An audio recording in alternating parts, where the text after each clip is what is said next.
போன வீடியோவில் இந்த கீஹோல் டிசைனுக்கு கேன்வாஷ் எப்படி கட் பண்ணணும் அப்படிங்கிறத பார்த்தோம். இந்த வீடியோவில் கட் பண்ண கேன்வாஷை துணியில் வச்சு எப்படி தைக்கணும் அப்படிங்கிறத பார்க்கலாம். கேன்வாஷை இந்த லைனிங்கு மேலே வச்சு அயன் பண்ணி எடுத்திருக்கேன்.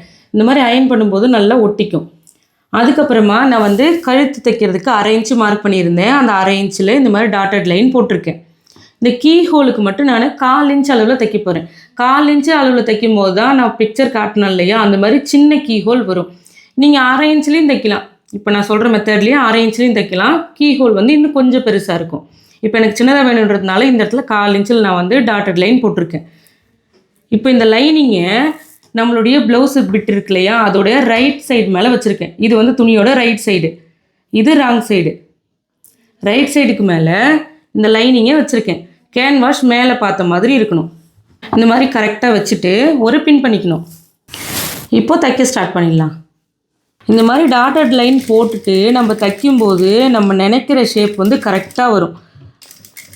இப்போ இந்த மாதிரி தைச்சிட்டே நிறுத்திடணும்.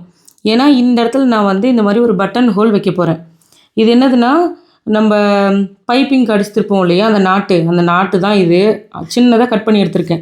இது எவ்வளோ இருக்கணும்னா, இந்த இடம் கீ ஹோலில் நம்ம கொடுத்துருக்கோம் இல்லையா மார்க்கிங், அந்த கேப் எவ்வளோ இருக்கோ அந்த அளவுக்கு தான் இருக்கணும். இப்போ எனக்கு இந்த கேப் இவ்வளோ தூரம் இருக்குது கரெக்டாக. இதுக்கு மேலே தான் தையல் விழணும். இப்போது இதை நான் எப்படி இதுக்குள்ளே வைக்கிறதுனா, இந்த லைனிங்கை எடுக்கிறோம் மேலே. இந்த மாதிரி எடுத்ததுக்கப்புறம் இதுக்கு அடியில் வைக்கிறோம். இந்த மெயின் ஃபேப்ரிக்கும் இந்த லைனிங்க்கும் நடுவில் இருக்கணும் நம்ம வைக்கிற கீ ஹோல். ஒரு பக்கம் இது வரும், இன்னொரு பக்கம் பட்டன் வரும். இப்போ நான் இந்த சைடில் பட்டன் ஹோல் வைக்கிறேன்னா இந்த இடத்துல பட்டன் வைப்பேன். இது உங்களுக்கு இந்த பக்கம் வேணுனாலும் இதே மெத்தட் தான் நீங்கள் ஃபாலோ பண்ணிக்கணும். இப்போ கரெக்டாக தையல் எங்கே விழுகுமோ நான் அங்கே வைக்கிறேன்.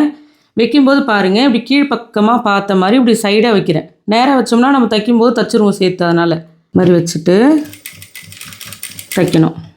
இப்போது இந்த உள்ளே இருக்கு இல்லையா கிளாத்து, அதை நம்ம கட் பண்ணி எடுக்க போகிறோம். இந்த கிளாத்தை கட் பண்ணி எடுத்ததுக்கப்புறமா இந்த கர்வாக வர இடத்துலலாம் இந்த மாதிரி கட் பண்ணி விட்றோம். அப்போ தான் நம்ம திருப்பும்போது ஷேப் கரெக்டாக வரும். இப்போ நம்ம திருப்பிக்கலாம்.